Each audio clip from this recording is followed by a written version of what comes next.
Bakit kayo mga freelancers and entrepreneurs need wellness systems just like business systems?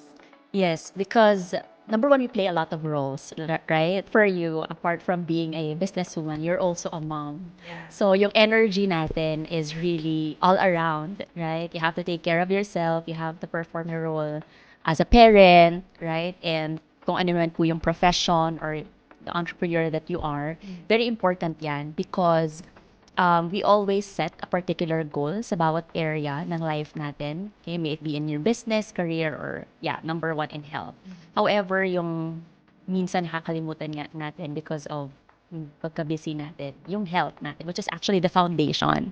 So, we are all aware na kapag yung health natin fails, you cannot, alam mo yun, hindi ka makakapasok sa work mo, you cannot really perform. Lahat yan may deadlines, right? So, kung may goal yung business mo or yung hinihit mo dun sa, if you're on a freelance, I'm sure may mga deadlines sa inyo yung mga, diba, your bosses and all that.